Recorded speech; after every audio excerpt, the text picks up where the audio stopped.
आइए नजर डालते हैं महाराष्ट्र से इस हफ्ते की बड़ी और खास खबरों पर। चुनिंदा अपडेट्स का खास राउंडअप सिर्फ महाराष्ट्र 360।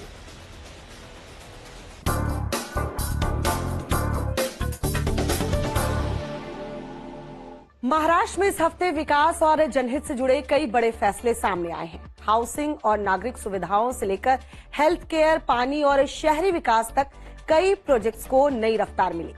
सस्टेनेबिलिटी, वित्तीय अनुशासन और अलग अलग क्षेत्रों के विकास को बढ़ावा देने वाले कदम भी उठाए गए। आइए एक नजर डालते हैं महाराष्ट्र की उन अहम अपडेट्स पर जो राज्य के विकास को नई दिशा दे रही हैं। पेश है हमारा खास सेगमेंट महाराष्ट्र 360।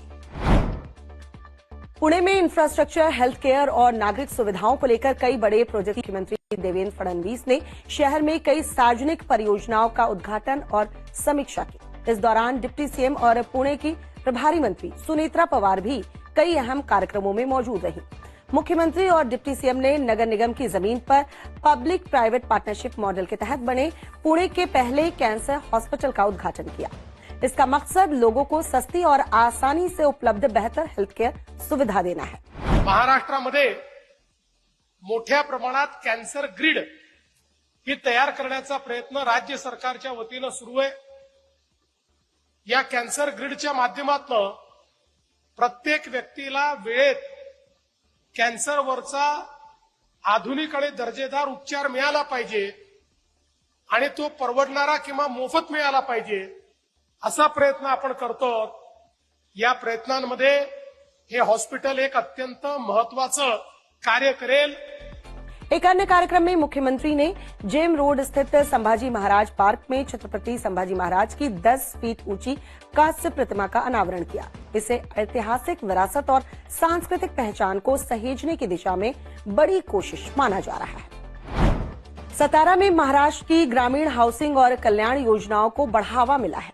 मुख्यमंत्री देवेंद्र फडणवीस ने प्रधानमंत्री आवास योजना ग्रामीण के तहत तैयार घरों का उद्घाटन किया। केंद्रीय ग्रामीण विकास मंत्री शिवराज सिंह चौहान के साथ आयोजित राज्य स्तरीय महा आवास कार्यक्रम में मुख्यमंत्री ने कहा कि महाराष्ट्र सरकार मिशन मोड में काम कर रही है ताकि अगले 5 साल में हर बेघर परिवार को पक्का मकान मिल सके। कार्यक्रम में किसान कल्याण और महिलाओं के आर्थिक सशक्तिकरण पर भी जोर दिया गया। मुख्यमंत्री ने ऐलान किया कि किसानों के कर्ज माफी से जुड़े कदम 30 जून से पहले लागू किए जाएंगे। महाराष्ट्र में ईंधन बचत और ऊर्जा संरक्षण को लेकर बड़ा संदेश दिया गया। मुख्यमंत्री देवेंद्र फडणवीस नवनिर्वाचित विधान परिषद सदस्यों के शपथ ग्रहण समारोह में शामिल होने के लिए मुंबई के विधान भवन बाइक से पहुंचे। उनके साथ मंत्री आशीष शेलार भी मौजूद रहे। ये कदम प्रधानमंत्री नरेंद्र मोदी की हालिया ईंधन बचत और सादगी अपनाने की अपील के बाद उठाया गया, जो पश्चिम एशिया की स्थिति के बीच बढ़ते वैश्विक ऊर्जा दबाव से जुड़ी है। महाराष्ट्र में विकास और प्रशासन से जुड़े कई अहम फैसलों को कैबिनेट की मंजूरी मिली है। मुख्यमंत्री देवेंद्र फडणवीस की अगुवाई में हुई बैठक में डिप्टी सीएम एकनाथ शिंदे और सुनेत्रा पवार भी मौजूद रहे। इन फैसलों में शहरी इंफ्रास्ट्रक्चर, हेल्थ केयर, कृषि, पर्यावरण प्रबंधन और प्रशासनिक सुधार से जुड़े कई मुद्दे शामिल रहे।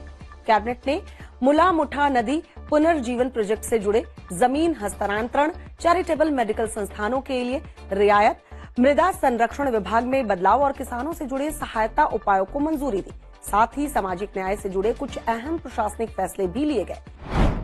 पुणे जिले के विकास को लेकर बड़ी योजना सामने आई है। डिप्टी सीएम और पुणे की प्रभारी मंत्री सुनेत्रा पवार ने वित्त वर्ष 2026-27 के लिए जिला योजना समिति के तहत 1472 करोड़ रुपए की विकास राशि का ऐलान किया है। साल की पहली डीपीसी बैठक की अध्यक्षता करते हुए उन्होंने कहा कि जिले में इंफ्रास्ट्रक्चर, हेल्थ केयर, शिक्षा और पर्यटन आधारित विकास पर खास फोकस रहेगा। बैठक में अल नीनो के चलते सामान्य से कम बारिश की संभावना को लेकर भी समीक्षा की गई। पानी की उपलब्धता और संभावित सूखे जैसी स्थिति से निपटने के लिए पहले से तैयारी पर चर्चा भी हुई। प्रधानमंत्री नरेंद्र मोदी की सादगी अपील के बाद कई जनप्रतिनिधि और अधिकारी इस बैठक में वर्चुअली शामिल हुए। पुणे जिले के सालाना विकास बजट में पिछले साल के मुकाबले 93 करोड़ रुपए की बढ़ोतरी की गई है। पुणे ग्रैंड टूर अंतर्राष्ट्रीय साइकिलिंग पहल के लिए 718 करोड़ रुपए से ज्यादा का प्रावधान रखा गया है। भीमाशंकर विकास प्रोजेक्ट के लिए 282 करोड़ रुपए तय किए गए हैं। इसके अलावा आध्यात्मिक, पर्यटन और विरासत से जुड़े प्रोजेक्ट्स के तहत संत तुकाराम महाराज की जन्मस्थली और सिंहगढ़ किले के विकास के लिए भी फंड तय किया गया है। तो ये थे इस हफ्ते के सभी खास और बड़े अपडेट्स महाराष्ट्र 360 में। अगले हफ्ते फिर मुलाकात होगी, तब तक के लिए अपना ख्याल रखें।